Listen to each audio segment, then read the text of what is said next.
एक व्यक्ति था, उसके गुरु एक सन्यासी थे। वह व्यक्ति दुनियादारी से ऊब सा गया था।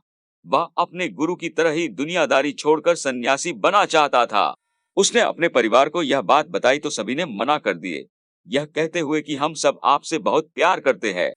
फिर उसने अपने गुरु को यह बात बताई, परंतु साथ ही कहा कि उनका घर परिवार, बच्चे और पत्नी उसे संन्यास लेने नहीं दे रहे हैं क्योंकि वह मुझसे बेहद प्यार करते हैं। गुरु ने कहा यह किसी सूरत में प्यार नहीं है। गुरु ने उसे बहुत समझाया पर वह व्यक्ति नहीं मान रहा था। फिर गुरु ने कहा अच्छा ठीक है। गुरुजी उस व्यक्ति को मठ में ले गए।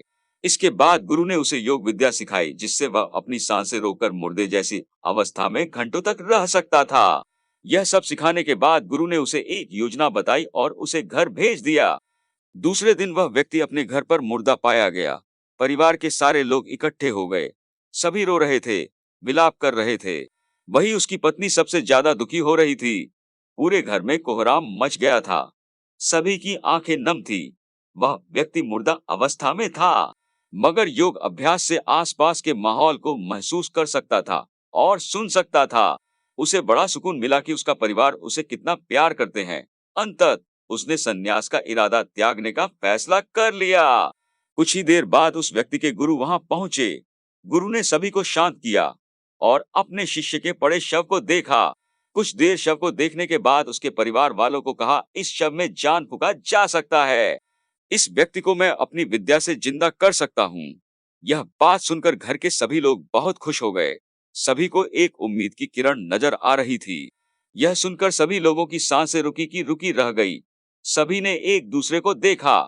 सन्यासी ने परिवार के सभी सदस्यों से एक एक कर पूछा पर किसी ने भी हाँ नहीं कहा। सभी ने अपनी जान की जरूरत बताई और अपनी जिम्मेदारी भी। सन्यासी ने फिर उस व्यक्ति के पत्नी से कहा अगर यह नहीं रहे तो तुम कैसे जियोगी? उसकी पत्नी ने तुरंत जवाब दिया मैं इनके बगैर भी जी लूंगी। गुरु ने उस व्यक्ति के बच्चों से भी यही सवाल किया। उनका भी जवाब नहीं थी। फिर यही सवाल उस व्यक्ति के माता पिता से किया। उनका भी जवाब एक ही था। इसके बाद गुरु उस व्यक्ति के शव के पास आए और बोले हे व्यक्ति तुम उठ खड़े हो जाओ। वह व्यक्ति उठकर बैठ गया। फिर उसके गुरु वहां से जाने लगे। उसने अपने गुरु को रोका और गुरु से कहा मैं भी आपके साथ चलता हूँ। अब उस व्यक्ति को समझ में आ गया था कि उसकी जरूरत उसके घर में कितना है। अब वह एक पल भी अपने घर में रहना नहीं चाहता था। इस कहानी में हमें यह सीख मिलता है कि आपके होने न होने से किसी पर ज्यादा कुछ असर नहीं पड़ता है। दोस्तों यदि आपको यह वीडियो अच्छा लगा है तो इस वीडियो को लाइक और वीडियो देखने के लिए चैनल को सब्सक्राइब करें।